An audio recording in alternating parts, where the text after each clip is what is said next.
Okay, it seems to be not leaking, so I put it in its final place.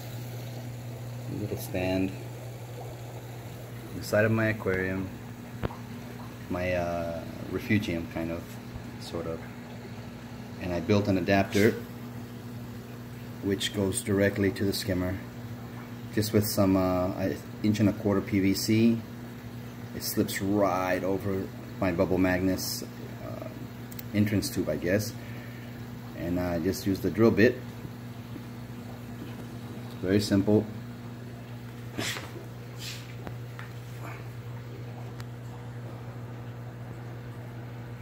And the suction is pretty good. So it goes right in there, and it sucks right into that main tube.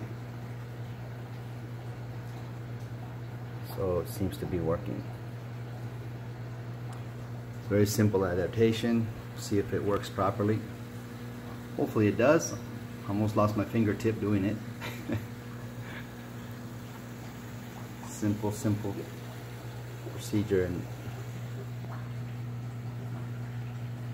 that's what happens. You lose your concentration for a split second. So hopefully it works. Yep. It sucks right into that tube. Everything that comes out of this adapter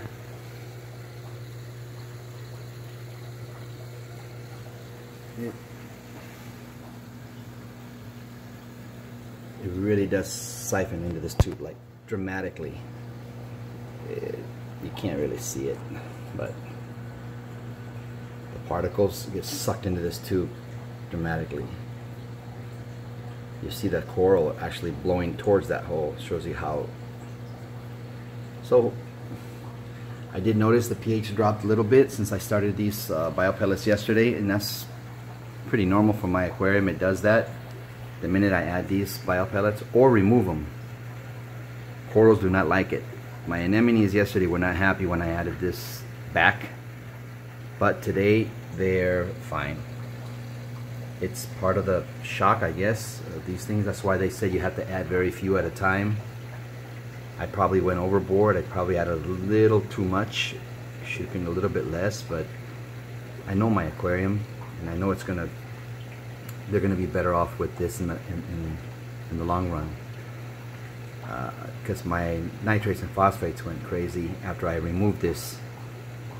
So it's probably going to take a good month for it to, hopefully not that long, but my system is really stable. So, and this you can just make it yourself. It's 1.25 inch PVC goes right, it slips snug. It's like it's custom made. And I just drilled a hole on the top part, just slip over everything, and it does really good. I found that works best if I just let the tube right off the top. You don't bring it all the way down, because then it's gonna interfere with the suction of the skimmer. Just right off the top, and it suctions everything in. So it seems like it's suctioning pretty well. So we'll see in about a month. pH, I did mention, dropped a little bit. Now it's 8.0. It was at 8.2, 8.3, and it dropped just in the last few hours this morning. But it should start gradually going up. I'm dosing calc anyway, but it's just a shock to the system, adding all this sugar, basically all this bacteria. So it's part of the process.